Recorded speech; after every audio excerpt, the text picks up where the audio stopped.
Are we still arguing about books, video games, and movies? Are we honestly still arguing about fictional characters and whether or not we're allowed to buy a Slytherin teddy bear? I understand. I understand where her money is going.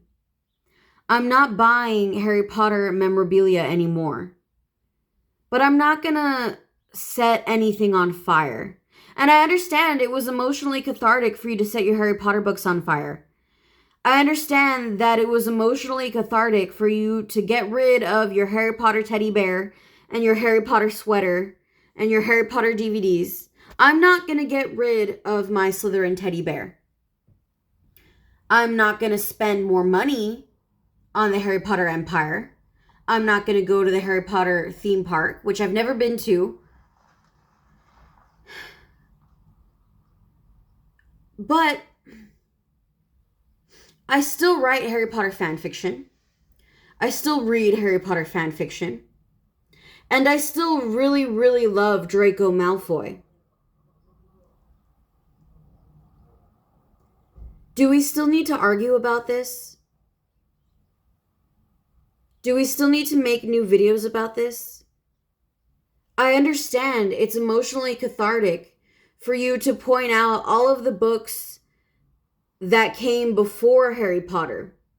And yeah, I did read Ursula K. Le Guin. I love Ursula K. Le Guin. I love her books that were written for adults, which I discovered as a college student. When I tried to read her books that were written for, younger audiences, I fear I was too old for them by the time I found them. But I also fear that if I had found them as an 8th grader, I would not have liked them. I do appreciate that Ursula K. Le Guin was an anthropologist first and foremost. But a lot of her stories, I found, do not have reread value. I love her books, but I'll read, say, The Left Hand of Darkness, and I'll love it. But then, a year or two later, while I'm rereading it, I'll think, she didn't really have that much character focus. It was a lot of philosophical meandering, which I found very impressive the first time I read it, but which didn't really have reread value. The characters didn't have enough depth to them. I feel the same about Asimov's characters.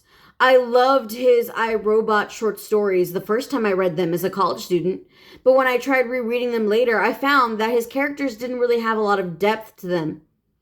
The philosophical conundrums that they encountered were very tasty for my brain as a college student.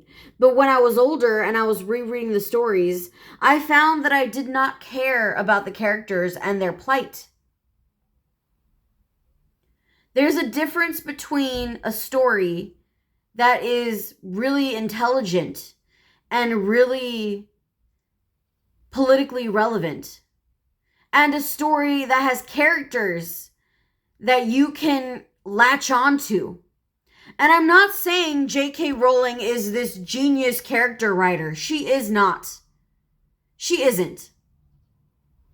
Her characters are not geniuses, and they are not complex. But she has a way of writing that really puts you in their heads and really gets you involved in their drama. The drama between Ron's relationship with Lavender and how Hermione reacted to it. The drama between the little love triangle with Harry and Cedric and Cho. And then the drama of how Cho reacted to Cedric's death and tried to start a relationship with Harry, but the ghost of Cedric's death was hanging over their heads and prevented them from properly having a relationship. Things like that make the story enjoyable to reread years later. And things like that make the story enjoyable to write about years later. Who's the better writer, Ursula K. Le Guin or J.K. Rowling? I would argue that Ursula K. Le Guin is the better writer. But as a reader who has been reading for years, the story that's more enjoyable to reread is not The Left Hand of Darkness. Are we still going to be telling people that they're evil if they want to buy a Harry Potter DVD? Are we still recreating Gamersgate and scolding the masses for daring to want to play a video game where a wizard is racist towards a goblin? Yes, I understand. The orc is a black man, and the elf is a transgender man, and the goblin is a Jewish man. And therefore, my little avatar cannot take a sword and go to war with them. Do you understand how silly this is? Why are we still arguing about fiction when there are real people in Palestine losing their lives?